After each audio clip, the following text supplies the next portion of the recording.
This is the X-Zone Broadcast Network, broadcasting worldwide on broadcast affiliates and satellite program providers, including CNN Broadcast Network, Sirius Satellite Network, Star Media, Good News Radio Network, Angel Broadcast Network, Wiki Broadcast Network, and WPBN TV. For more information on the X-Zone Broadcast Network, visit us at www.xzbn.net.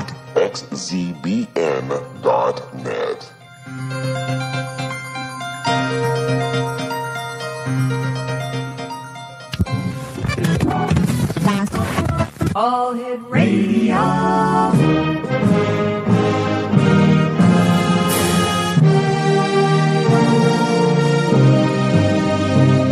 Welcome to the X-Zone, a place where fact is fiction and fiction is reality. Now, here's your host, Rob McConnell.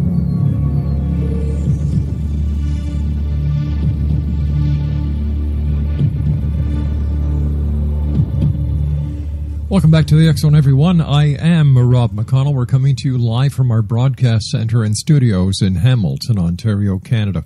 Worldwide toll-free, 800-610-7035. My email address is xzone@xzoneradiotv.com.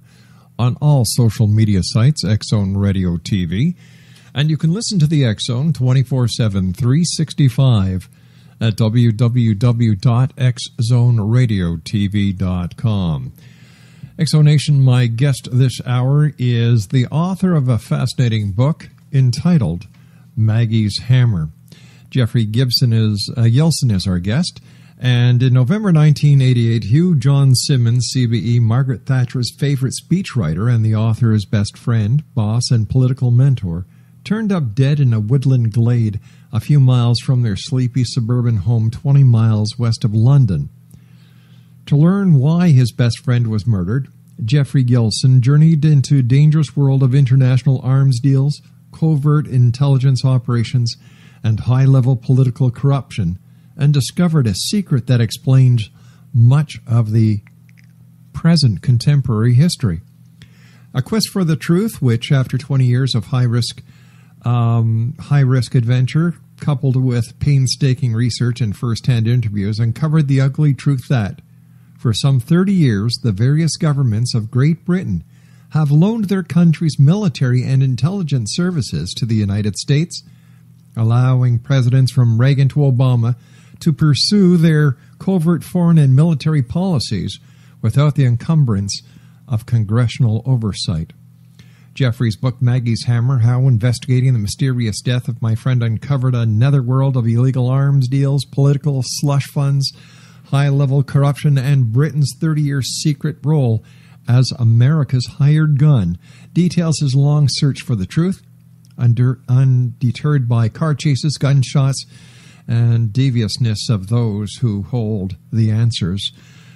Geoffrey is a lawyer. He was active for 10 years in the British Conservative Party before pursuing a commercial career in public relations. He now lives in Carrboro, North Carolina. And Geoffrey, welcome to the show. Geoffrey, are you there? Well, let's see. I'm going to get Geoffrey on here. I know what happened. Craig? All right, let's get Geoffrey on here. Okay, here we go. Oh, there's Geoffrey. Hi, Geoffrey. How are you? Hi, Rob. I'm fine. I'm not quite sure if I had a glitch at my end or not. Well, the main thing is you're here now, and that's all that matters.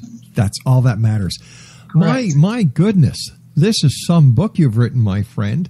Well, thank you. What I see is it's tying up a lot of loose ends and answering a lot of questions. Well, it certainly is answering a lot of questions, not all of them, which is in fact why I've written the book. Mm-hmm. I have a story to tell. We'll obviously be discussing that on the show. And thank you very much for having me on. My great pleasure, sir. But there are still a lot of questions to be answered, and that's why I'm publishing the book, because I'm a one-man band. Mm-hmm. I'm not a professional investigator. I'm not a former retired law enforcement officer. I'm one guy. I've put together what I can, but now I want to get it out there to see whether there's anybody out there who picks up on anything in the book and says, this man, George, you mentioned. Yeah. I know George. George lives down my street. And I'm trying to, with this book and my own experiences, reduce some of the conspiracies around the world to human level.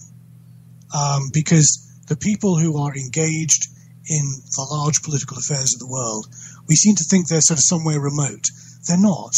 These are ordinary people going about their business. They have families, they have homes. And what you and I have to do, Rob, and your listeners, is pay attention, be vigilant, and ask questions where we can. Now, North Carolina is a long way from England. What are you doing in the U.S. when your story started in the United Kingdom? Well, my parents were American. I'm a dual citizen. Okay. And I spent the first 30 years of my life living in a small town in Great Britain, about 11,000 people, nice, small, sleepy town. Mm-hmm. I trained as a lawyer. I was the subject of my book. I should probably mention the name of the book, shouldn't I? It's called Maggie's Hammer. Yep. And it's very easy for your listeners to find because the website is maggieshammer.com. And if you Google Maggie's Hammer, you'll find the book because there's nothing else out there called that. So there I was in Great Britain, and it was in the 80s, and I was going about my life. I worked with my friend Hugh in his law firm. He was my political mentor, my friend. We were pursuing careers in politics, actually, both of us trying to become members of Parliament. Everything was quite normal until one day he turned up dead in the local woods. $7 million was missing from his law firm's account. The police and the Law Society, which is the equivalent of the National Bar Association, right, investigated for a short while. Then they stopped investigating. They thought they had an open and shut case. I believed very differently, and so I started asking questions. And the next thing I know is I'm into the adventure that I describe in my book. So tell me, how did the tragic death of your best friend, Hugh Simmonds, lead to an international conspiracy spanning 2 continents and several decades, my friend? Well, Rob, that's very interesting. And since we only have an hour, I obviously can't tell you everything. No, because we want people to buy your book, too. That's true. The bare bones is this. I was obviously very shaken by his death. He was a very close friend. He had 3 young children who I regarded as nieces and nephews. Quite aside from anything else, being his senior employee, I was held in some suspicion, and I needed to clear my name, which is why the questions started.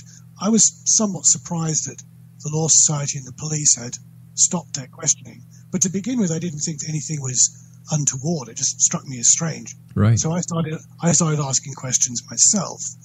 And those questions opened up a can of worms.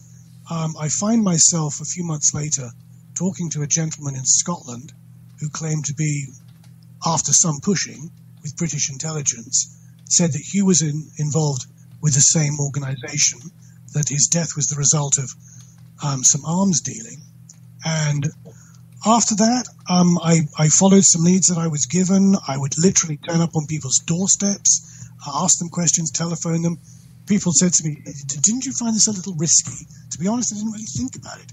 I was just trying to find out what happened for his and for myself. And bit by bit, through some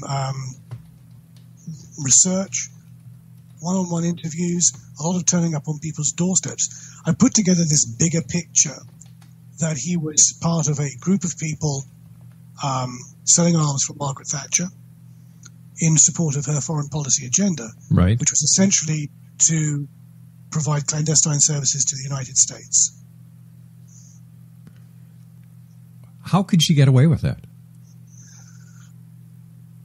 These are good questions, Rob. I like this. I've written the book, and I won't say that I'm convinced of what I read. I've basically provided a chronicle of my adventure, right, and relayed what people have told me. If I had the bank statements, I'd be on the front page of the New York Times. It's a book that puts together a load of circumstantial evidence and asks some what I think are pertinent questions. One of those questions is, why on earth would one of the world's most famous leaders, whatever you think of her politics, 3 times successfully elected Prime Minister. The Iron Lady. The Iron Lady. Why would she risk all of her reputation by being engaged in something as shady as arms deals? Exactly. Leave aside the fact that I am told that some 200 to 300 million pounds was raised by her alone. Wow. In arms kickbacks. Why? And it was it's that question that had me so suspicious. Time and again, when people would talk to me, much like you're talking to me now, I'd say, "Oh, come on, really?" You know. And for some reason, I think because I wasn't a professional investigator, people spoke to me, and bit by bit, they painted this bigger picture where they said, this was bigger than England, this was bigger than America, this was the 80s, this was bringing down the Iron Curtain, this was defeating Russia in the Cold War, this was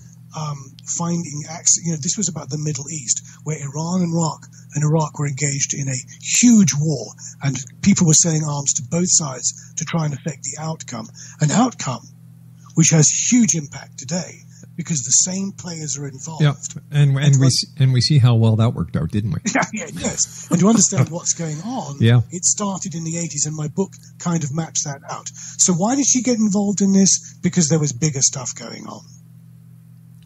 How much bigger? Global. I couldn't understand why precisely she wanted kickbacks. I don't know. I think at the end of the day, arms dealing, most of the arms deals which made money illegally in the 80s were arms deals engaged in with countries that were embargoed. Right. And the 2 biggest ones were Iran and Iraq. Yeah. Quite separate evidence from other books indicates that some $80 billion in arms were sold illegally to Iran and some $60 billion to Iraq. Well, you can do the math on whatever the going kickback rate is. There's a lot of money sloshing around. And then there's the kickbacks that were being made off legitimate arms deals, like the $80 billion arms deal done over 10 years with between Saudi Arabia and Great Britain, an arms deal called Al-Yamama. There was a lot of money floating around. The reason for supplying arms to these countries was to effect some outcome. First of all, perhaps to give Iran the edge, then to give Iraq the edge, to make Saudi Arabia a player in the Middle East. But with all that money floating around, at the end of the day, I think someone even as, I don't want to say pure, but if convinced of her political rightness, as Margaret Thatcher said, why not? Why not? Why not make some money on the side? I don't know. Could she have thought that she was acting as a peace mediator between the United States and the different countries, that she was the part of the scale that would have the weight of both sides balancing? Could she have really thought in her heart of hearts that she was doing the right thing? Rob, I know of your program, and that's a very good question because it fits with the ethos of what you and your listeners are about. And I believe, and I have been told, that all of the players from Hugh on up were engaged in what they were engaged in primarily for a higher purpose. I believe this actually of anybody engaged in politics. However awful we may think their politics, and somebody much cleverer than me once had a saying which is, never judge people. Judge their opinions, judge what they stand for, but don't judge them. Most people engaged in politics and civic affairs are involved because they do want the world to be a better place. I believe that Margaret Thatcher wanted the world to be a better place, and I think most people do. I think there was a higher purpose, but how that was going to be put into effect, I'm not so sure. Right. My information is that she was more engaged in supporting America with military and intelligence services, including assassination, rather than actually reaching out the hand of peace. Well, doesn't the United Kingdom rely on the U.S. for part of its military might, being a member of NATO and being so close to the Americas, being one of their main allies? Well, in Great Britain, we talk a lot about special relationship. Right. 150 years ago, Britain had the empire. It doesn't have an empire anymore, and it has gradually reduced in importance. And yes, it probably has a seat at the world power table it no longer deserves. It's a part of Europe. And whatever politicians in Great Britain may say, the rest of the world regard Britain as little more than a part of Europe. Mm-hmm. So, yes, it needs friends in high places to stay where it is. But I think that during the 80s and beyond, that special relationship became something a little more sinister. As you will know, and as your listeners will know, America is, or has been, technically precluded from engaging in certain clandestine activities because of executive orders, that's right, oversight, and so on. And it looked to, in the 80s particularly, when Ronald Reagan was engaged in what he believed were big matters, the defeat of Russia, yeah. The rule of America around the world, in the name, I believe, of peace. He looked for powerful partners to engage in the clandestine activity that he knew America couldn't. Primarily, those partners were Israel and Great Britain. And once that partnership began, I believe, and I think my book sets out, I should probably plug the book about now again, shouldn't I? Well, I was doing it before, and I'll continue. Excellent. But the name of the book, Exonation, is Maggie's Hammer. The website is www.maggieshammer.com. Thank you, Rob. My pleasure. So, as I say in the book, these matters began in the 80s, but I believe that British governments since Margaret Thatcher's have sort of been held to ransom because of what happened in the 80s and what has happened since. I know, speaking to my American friends, that they have all of them been very confused as to why Tony Blair, an avowedly idealistic, left-wing British Prime Minister, found himself, colloquially speaking, in bed with a right-wing American president invading Iraq. And my answer has been skeletons in the closet. He had nothing else he could do because George was rattling those skeletons and saying, we know where they're hidden. You don't have much choice. Besides which, their interests were by that stage so interlinked. There wasn't very much else that Tony Blair could do. But I know it confuses people in Great Britain. Well, let me ask you, is there any connection between what we're talking about and the Iran-Contra with Oliver North? Well, I believe there is because I was told there is. When Hugh died and I was asking my questions, and as I think I've mentioned, the book sort of falls into three parts. The first is the adventure. I turned a corner in my life, started asking questions of people who didn't really want to be asked questions. The next thing I know is I'm being shot at, warned off by the CIA, and that's all in the book. The second part of the book is where I engage in research and write to people and speak to people and try and understand where what I'm being told fits in.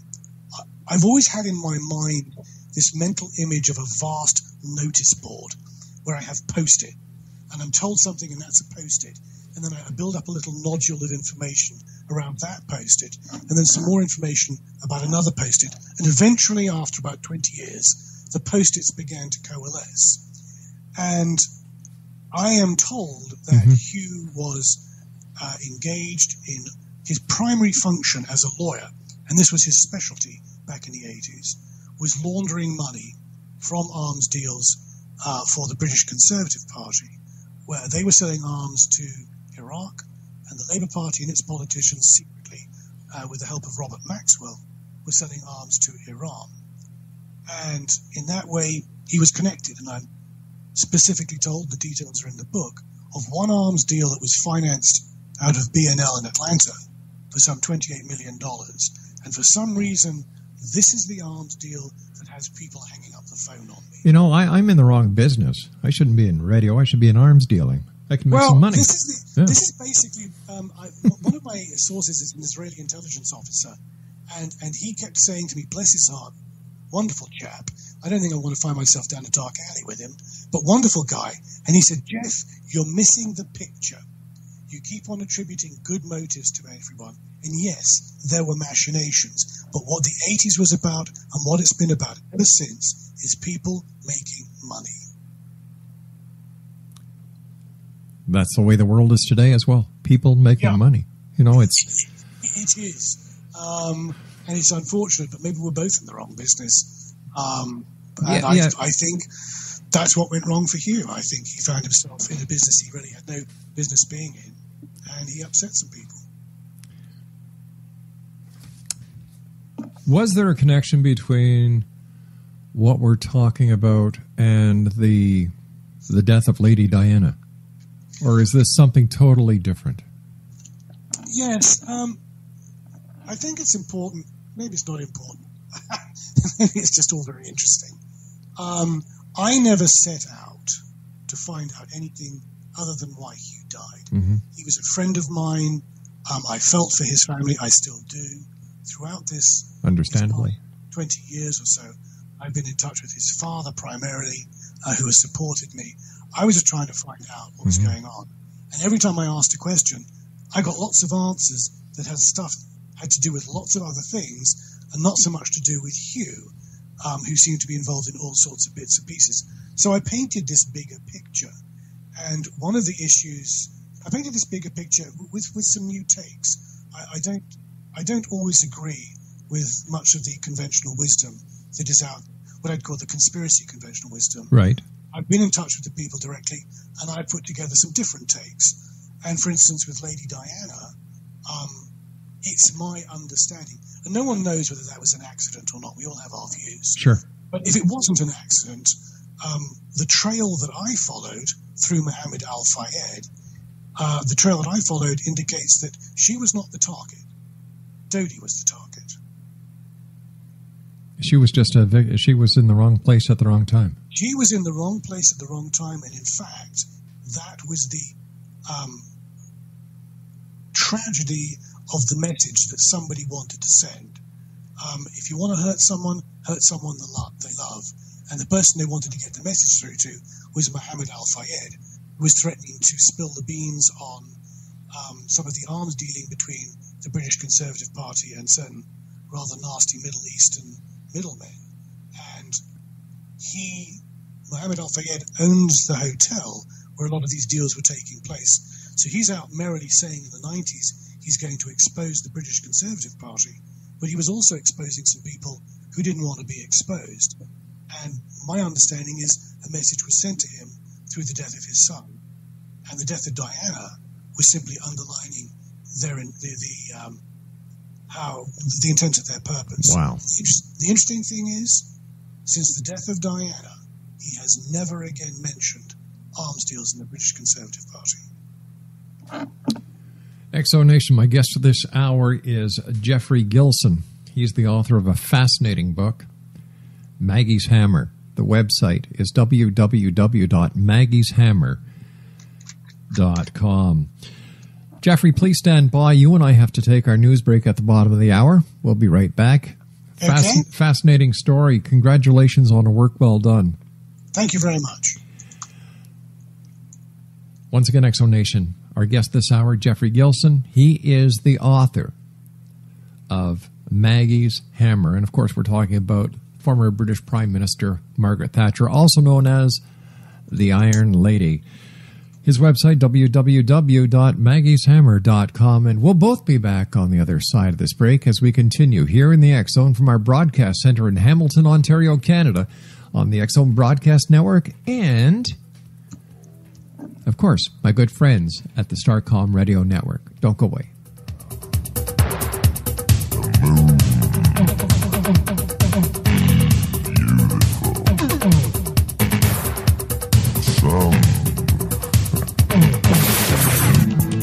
Ever wondered if your advertising dollar is really working for you? If your ad would have been here, you and more than 4 million people would be listening to it right now. Contact ads at xzoneradiotv.com.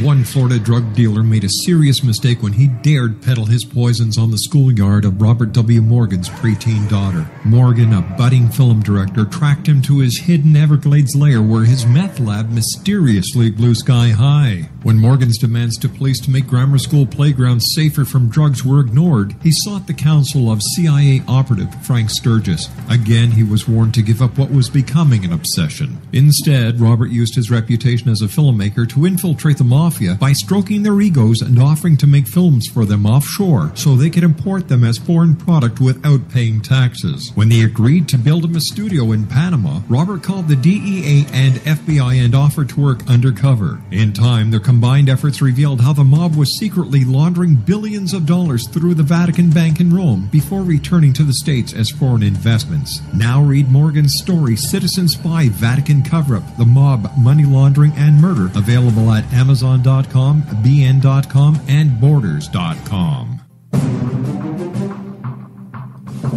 The new nonfiction book, Razor of Madness, is similar to cult movies like Clockwork Orange, Dragon's Tattoo, or The Other Side of Hell. Wayne Morin Jr. and Thomas Lee Howell expose widespread and systematic deficiencies in this thought-provoking tell-all novel. Mind control rages among scholars in law schools. Human rights are ignored while thought reform and mental manipulation are accepted practices used as behavior modification. Dr. Louis Jolyon West comes to mind. Media and public scrutiny shows that United States mental hospitals are in fact destructive murder industries. Razor of Madness expose novel details this epidemic through an in-depth professional and personal investigation. For decades, there has been a revolving door policy that still releases killers and pedophiles back into society. The maestro of mind control continues to haunt America to this very day. Razor of Madness is available in paperback or as a downloadable ebook at Amazon.com.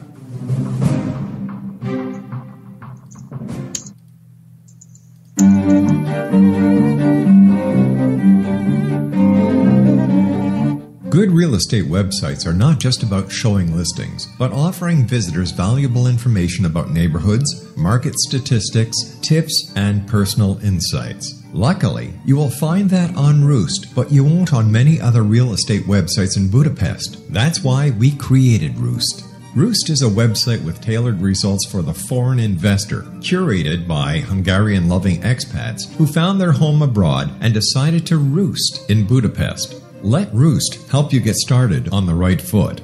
Whether you intend to live, work, play, retire, or simply invest abroad, Roost offers all types of properties in Budapest, from affordable studios to luxury homes. From neighborhood insights like where to grab a great coffee or how to buy property, our team of local experts can answer your questions and speak to the direct concerns of a foreign investor. Buying foreign property is an exciting and complex adventure. It can also be very time-consuming and costly if you don't have the best information and resources at hand.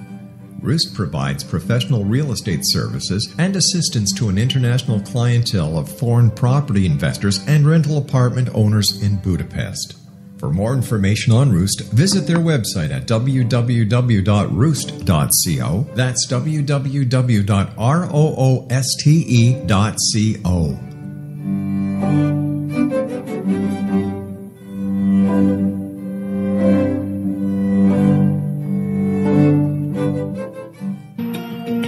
Wouldn't you love to know the secret to everything? Well then, meet Dr. Kimberly McGeorge and her cutting-edge breakthrough knowledge that combines science with possibility. Dr. Kimberly brings real-life answers and healing to those open to alternative solutions. She teaches solution-based programs and classes that will change all areas of your life forever. Specializing in conscious creation, intuitive readings, and energy medicine, you can rapidly shift health, relationships, business, and money and abundance challenges quickly. Receive her best-selling book, Secret to Everything, at no cost by going to secrettoeverything.com/X-Zone. That's right, transformation can start now. Just go to secrettoeverything.com/X-Zone and receive Dr. Kimberly's book for free.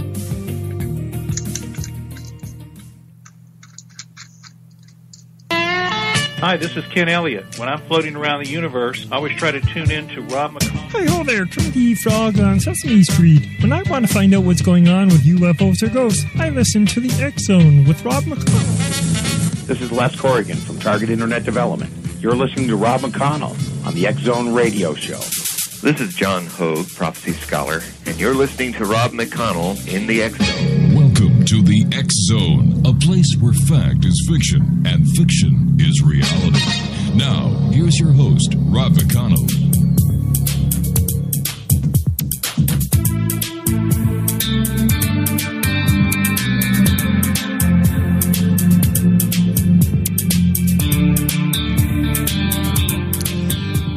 Welcome back to the X Zone, everyone.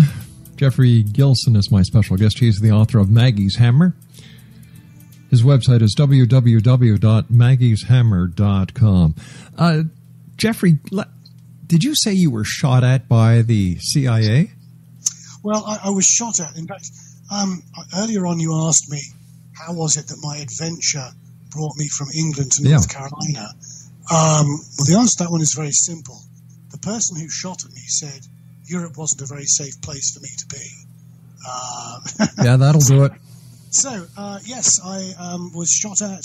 He claims to be a member of military intelligence in Great Britain. This was back in the 80s when I was first pursuing my inquiries.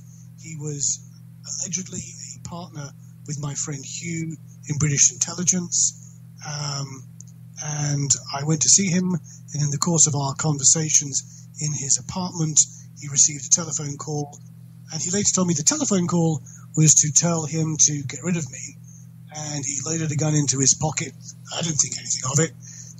Drove through, we were being chased at the time, which is kind of interesting. All of the details are in the book. And he drove through this underground parking lot, and he said, I haven't got time to stop, but I'm going to, when I slow down, jump out of the car, run for the corner and disappear, and I'll get rid of these other people. So he didn't slow down. He opened the door, pushed me out rather hard, I thought at the time. I stumbled but kept my footing, ran to the edge of the parking, the underground car park, found a door. As I was going through the door, I looked around. The car had stopped. He was reaching across the seats, pointing a gun at me. I ducked through the door, and as I ducked through the door, I heard 2 explosions behind me. Wow. Yes. And the best part of this is, later on, as he spoke to me again, he said, well, it's a good thing you're fast on your feet. And then explained to me what it was all about. And this has been the sort of surreal aspect of this whole story. We think that matters of intelligence and intrigue are black and white. They're not. They're very, very grey. And I asked him why he was still accepting my calls, and he said, we're not sure whether you're a threat or whether you could be of assistance. We hear your story that you're just trying to find out what happened to you, but we don't know. For the moment, we're talking to you. Well, at least they're upfront and honest. You know how they're playing the game. Yeah, I mean, as I said to this, I said, why are you doing this? And he said, the whole murky area of intelligence isn't about people sitting behind a camera spying on people. Mm-hmm. It's not James Bond. It's people getting to know people. He said all of the agents, the best agents in the world, are double agents, and the best ones are triple agents. Nobody knows who's their real bosses, and the way they get information is by acting for everybody. And at the end of the day, the only person who knows who's ahead in the game is the agent themselves. That's what keeps them alive, and that's what makes them useful. So they apparently are quite used to having these very strange conversations with people who 1 minute they might want to shoot, and the next minute they want to get some information out of. It's very strange. Drive me nuts. Talk about multiple personality disorders. Oh, yeah. Holy cow. And this is also, and you will know this, and your listeners will know this, is the great deniability of the whole thing. Yeah. Which is that a number of people who are mutual friends of you and mine say, we read what you read what you say, but we can't believe this. We knew this guy. We went to parties with him, and they said that's the whole point. The intelligence world is occupied by professional liars. That's what they do. And those who can carry off the best lie, who can put up the best front, they're the ones who stay alive. So are you saying that intelligence operatives are actually politicians? Because don't politicians lie a lot as well? Now, come on, Rob. That was pretty low-hanging fruit there. But you see, that's the beauty of it, that my mate was a politician as well as an intelligence operative, and I think he felt that he was suited to both. Sure. The downfall with most of the intelligence operatives who go wrong are the ones who are too arrogant. Mm-hmm. And my friend was my friend, but he had flaws, and his biggest flaw, he was too arrogant. Can you see Donald Trump as an intelligence operative? I can't. No, but he's not really a politician. He's just a rich guy who's rich enough to be able to dabble in anything. But it's very interesting that you mentioned Donald Trump, because a number of people ask me, and they say, oh, okay, we get what the book is about. You're telling a story, bit of adventure, you paint a bigger picture, and now you want to get that book out there to see if there's anything that people recognize that they can help you with. Yep. And that's fine and dandy. But, geez, Jeff, this has been 27 years. Why do you keep on with this? Hey, and listen, I was talking to a guy yesterday who's still investigating the Kennedy assassination. Well, I know. And the point is not so much, I think, I can't speak for this other gentleman, but I speak for myself. It's not so much the actual story, it's where it leads. Exactly. It's an iceberg. Yeah. And what was happening in this, it's very interesting, one of the first things I investigated in order to get a handle on what might have been the context for what was going on in my world was the Kennedy assassination, because all of the same players were there. The players who were there in Vietnam were there in the Kennedy conspiracy. Some of the players who were in Kennedy were in Contra. Some of the people who were in Kennedy were also in the Iran-Contra issue. And those same people, if you follow the money and you follow the people, whether it's in Great Britain or in America, same thing, you will find yourself heading into exactly the same sort of activity. These networks never go away. You know what I found very interesting? The fact that George Bush was the head of the CIA and then moved over to president. Well, talk about taking your work home or your home to work. It's interesting because I'm going to get back to Donald Trump in a minute. That's an interesting question. But the theory is, and I read this elsewhere, it's not mine, the theory is that the Russians in 1984 chose Yuri Andropov as the new leader because they said, if you can make a former head of intelligence president, then so can we. So I think that kind of rattled the Russians. Yeah. But back to Donald Trump.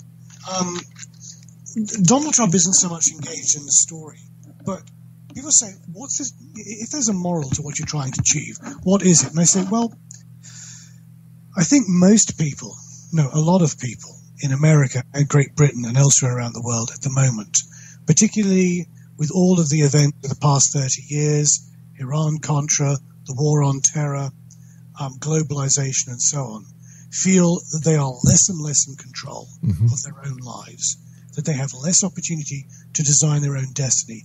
Everything's being arranged and controlled by other people. And I sense a rebellion against that. I think we see it with Syriza in Greece, in Great Britain. The Labour Party are about to elect a leader who is a complete outsider. Donald Trump, Bernie Sanders, different ends of the political spectrum, but both of them are, for better or worse, outsiders. And I think people see in these individuals the opportunity to get back at whatever is being organized at higher levels. And if my book stands for anything, I don't say that I've got all the answers. But what I did was I said, I don't accept what you're telling me. I don't accept the line that you're giving me about the death of my friend Hugh, because it doesn't add up. I don't accept what I'm being told by you or by other people about what my friend was involved in. I'm going to find out for myself. I'm going to go out there and I'm going to ask questions. Now, I don't promise that every one of your listeners, if they start asking questions about what's going on in their neighborhood that doesn't make sense, I can't promise they're going to be involved in the same adventure as me. But if we're all of us asking questions and not accepting what's going on, locally, in our county, in our state, wherever, then there's an army of us saying, that's right, we no longer accept. what you're telling us. And you see, I think this is what Donald Trump is doing. He is stirring the pot, and he has got people talking. He's got people saying, hey, wait a minute, when did we give our power away? Isn't it we the people instead of I the person? He may not get very far towards the... Sorry.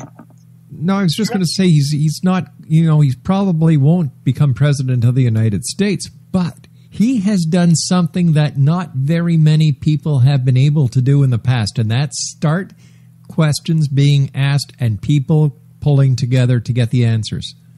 I think what's interesting is that we're seeing this on both sides of the political divide in America at the same time. Bernie Sanders doesn't have the cachet that Donald Trump has. Yeah. I mean, come on.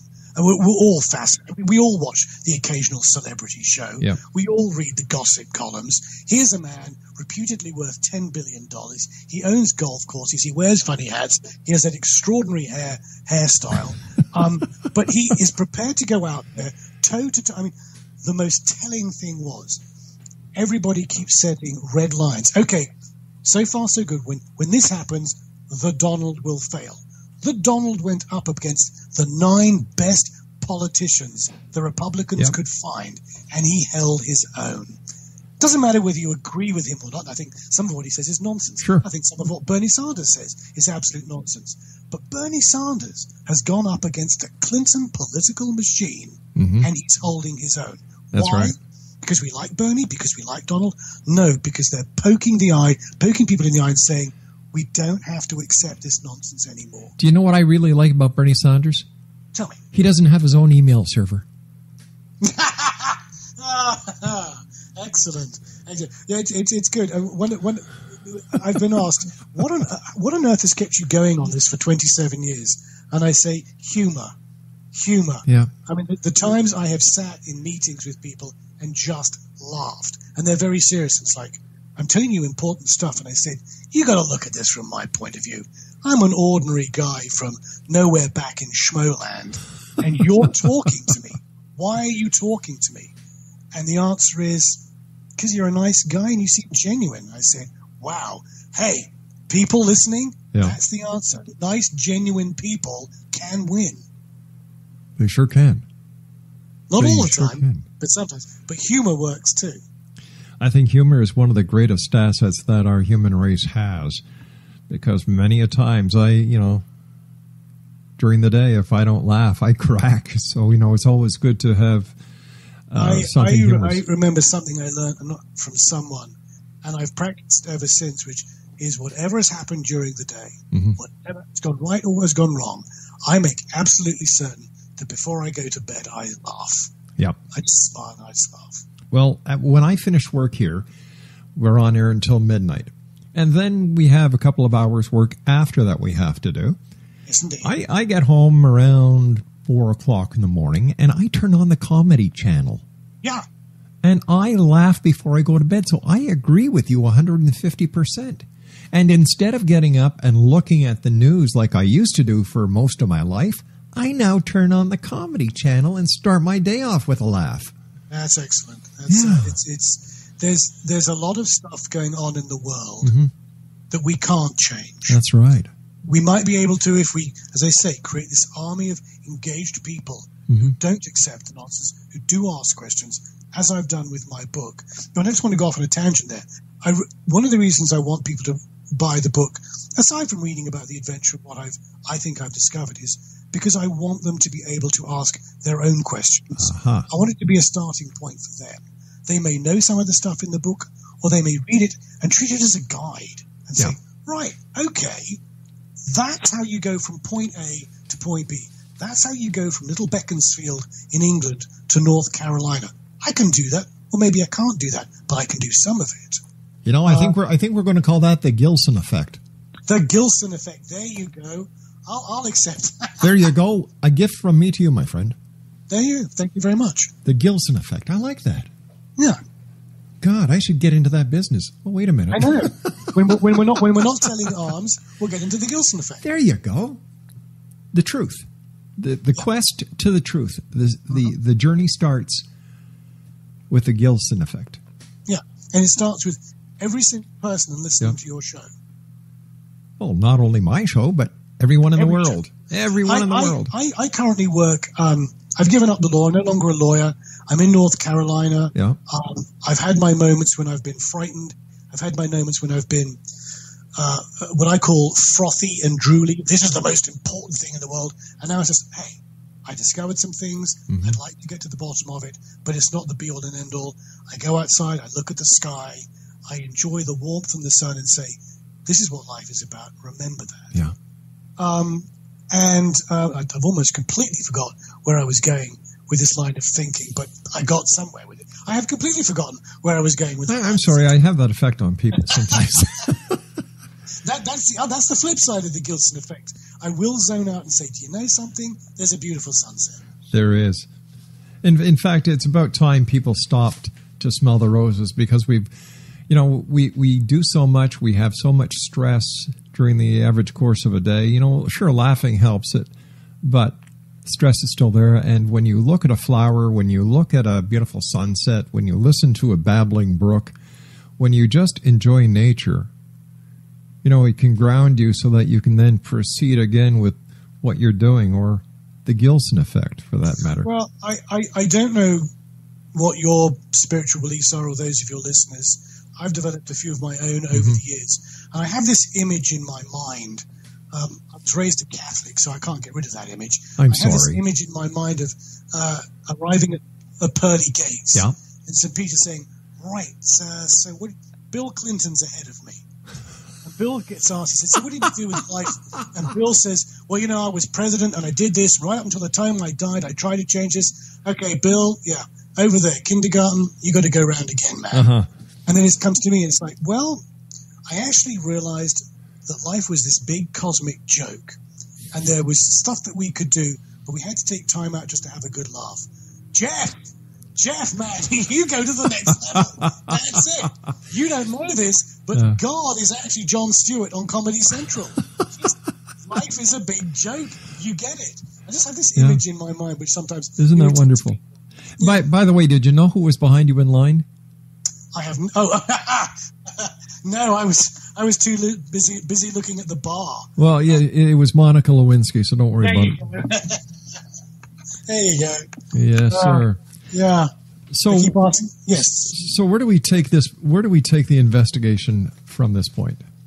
Well, what I'm hoping through the good graces of the listening public is that people will buy the book, which is a fascinating read. I'm told it's a fascinating read. Okay, great. But what that enables me to do, because I'm just an ordinary guy, I don't have the resources of a newspaper or a publishing house behind me. Hopefully it will provide me with enough funds that I can follow all of the leads that are still open in my book. Right. And perhaps find the true answer to Hugh's death. I've painted a fascinating picture. Yes, you have. But I still don't know why exactly he died. And I would like to find that out. And aside from that, and I think you will understand this, along the way, I found that this is a very enthralling circumstance. Why don't I give it up? Well, to some extent, not all of us find ourselves in the middle of these sorts of circumstances. I'd kind of like to know where it all goes. Sure. And in particular, there's a gentleman I want to talk to about the involvement of Robert Maxwell, where I think there's a whole area that has not yet been investigated. But I need the support of the listening public to buy my book so I can have the funds to do that. And that's what happens next. Sounds like a plan. Listen, I want to thank you ever so much for joining us tonight, Geoffrey. It's been a great pleasure speaking with you. I admire you for your what's the word I'm looking for here? Tenacity. Tenacity. That'll do. In this case, but you know what really shines? Your friendship towards Hugh. Yeah, and the love and affection that you have for him in your heart, and the love and affection that you carry for his family. And that is the sign of a true man. And my hat is off to you, sir. Well, thank you. And Rob, thank you very much for letting X-Zone and your listeners listen to my story. It's been our pleasure, and I'll be sending you an email very shortly. Thank you very much. Take care of yourself, and please come back again. We'd love to have you on. Indeed. All right. Thanks, Jeff. Exonation, Geoff Gilson has been my guest this hour. www.maggieshammer.com is his website. His book, Maggie's Hammer. I'll be back on the other side of this break with the news as we continue here in the X Zone from our broadcast center in Hamilton, Ontario, Canada. Worldwide toll-free, 800-610-7035. My email address is xzone@xzoneradiotv.com. On all social media sites, X Zone Radio TV. And you can listen to the X Zone 724, 365 at www.xzoneradiotv.com. I'll be back on the other side of this break with the news. Don't go away.